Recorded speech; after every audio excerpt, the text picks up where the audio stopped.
আসসালামু আলাইকুম সুপ্রিয় ভাই ও বোনেরা, সবাই কেমন আছেন? আশা করছি সবাই ভালো আছেন। আজকের পর্বে থাকছে বাটার কুকিজ, যেটা আমি ঘরে সুন্দরভাবে তৈরি করে দেখাবো। আর কি কি লাগবে সঠিক পরিমাপ সহ আমি সব কিছু দেখিয়ে দিব। আর এই বিস্কিটটুকু অনেক ভালো থাকে অনেক দিন পর্যন্ত। আজকের এই রেসিপিটা যদি আপনাদের একটু হলেও ভালো লেগে থাকে, পুরো ভিডিওটা দেখার পর আমি বলবো যারা নতুন আমার চ্যানেলে তাদেরকে বলবো যে আমার চ্যানেলটাকে সাবস্ক্রাইব করে দিবেন এবং লাইক দিয়ে কমেন্ট করে অবশ্যই জানাবেন। আজকের এই বাটার কুকিজটা বানাতে আমি এখানে বাটার নিয়েছি, ফ্রেশ বাটার নিয়েছি হাফ কাপ।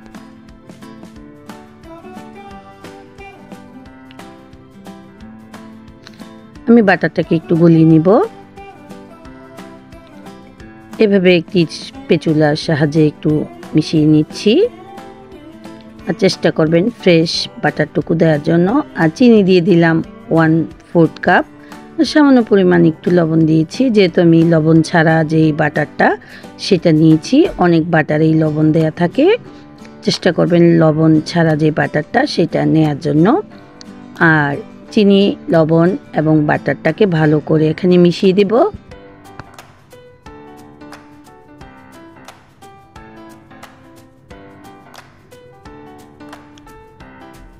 একটু খেয়াল করে অবশ্যই ভিডিওটা দেখবেন আমি কিভাবে মিশিয়ে নিচ্ছি। এখন একটি হ্যান্ড বিটারের সাহায্যে আমি এটাকে বাটারটাকে বিট করে নিব। 3 থেকে 4 মিনিট একটু ভালো করে বিট করে নিব। আর বিট করার পর এটা একটা ক্রিমি ভাব চলে আসবে। আমি দেখিয়ে দিব কেমন রাখতে হবে। আমি 3 থেকে 4 মিনিট বাটারটাকে বিট করছি। মিডিয়াম ইয়েতে রেখে আপনারা বিট করে নিলেও হবে, এবং হাই বিট করা লাগবে না। কিছুক্ষণ বিট করার পর এটা একটা ফুমি ভাব চলে আসবে।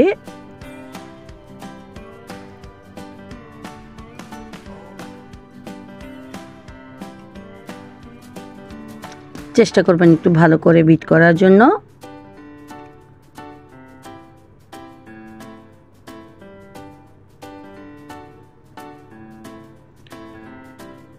আমি 3 থেকে 4 মিনিট বিট করে নিয়েছি। আর এখানে শুধু একটি রুম টেম্পারেচারে থাকা একটি ডিমের কুসুম আমি এখানে অ্যাড করেছি। আর দিয়ে দিচ্ছি ক্রিম। আমি এখানে ট্রপিক্যালটা ইউজ করেছি, 1 চা চামচ দিয়েছি। হুইপ ক্রিম অথবা ট্রপিক্যাল অথবা ইনিস্টা বা ভিভো যেই ক্রিম ইউজ করতে চান করা যাবে। আর দিয়েছি সামান্য পরিমাণে আধা চামচের মতো ভ্যানিলা এসেন্স। আমি সব কিছু দিয়ে আবারও বিট করে নিব 2 মিনিটের মতো।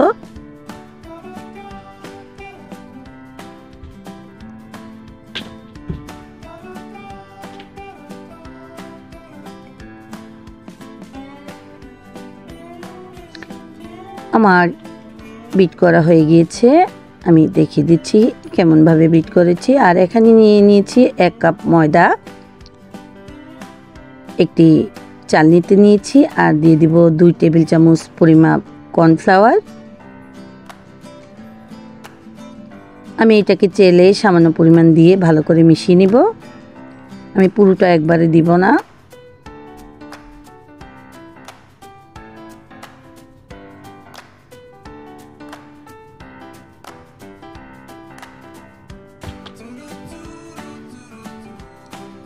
আমি ভালো করে মিশিয়ে নেওয়ার পর দ্বিতীয়বারের মতো বাকি যেটুকু ছিল সেগুলো দিয়ে দিচ্ছি।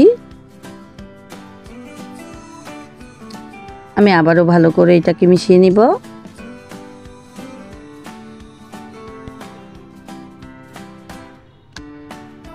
ভালো করে আমার মিশানো হয়ে গেছে। এবার একটি আমি কাচের গ্লাস নিয়েছি আর এরকম একটি নজেল নিয়েছি আজকের কুকিজটুকু তৈরি করবার জন্য। আরেকটি নিয়েছি, আরেকটি পাইপিং ব্যাগ নিয়েছি আর গ্লাসের মধ্যে এভাবে সেট করে দিয়েছি নজলটুকু দিয়ে।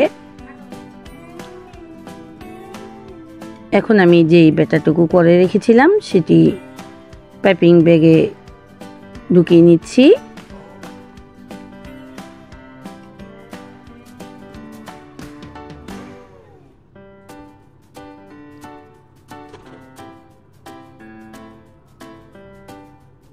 হাতে নিয়ে একটু ঝাড়া দেওয়ার পর সুন্দরভাবে এটা পড়ে যায় আর সেট করে নিলে হবে। আমি এখানে আজকে যেই কুকিজটুকু বানাবো সেটির জন্য এখানে নিয়েছি একটি ট্রে, আর এটা ওভেনের সাথেই থাকে যেহেতু আজকের বিস্কিটটা আমি ওভেনে তৈরি করব। আর নিয়েছি একটি বেকিং পেপার, আর এটা আমি ট্রে অনুযায়ী কেটে নিয়েছি।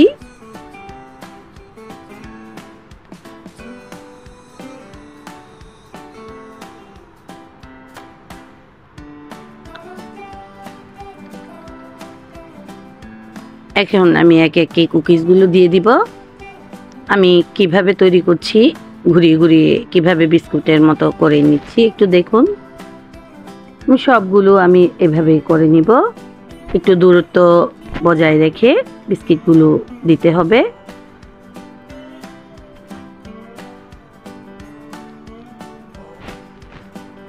সবগুলো বিস্কিট এখানে তৈরি হয়ে গিয়েছে। এখন আমি বেক করার জন্য ওভেনে দিয়ে দিব। এখন আমি ওভেনটাকে চালু করব।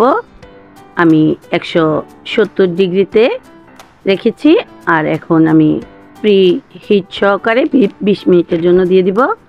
5 মিনিট প্রি হিটের পর আমি 15 মিনিট বিস্কিটটাকে বেক করে নিব। 5 মিনিট হওয়ার পর আমি বিস্কিটটা এখন দিয়ে দিচ্ছি।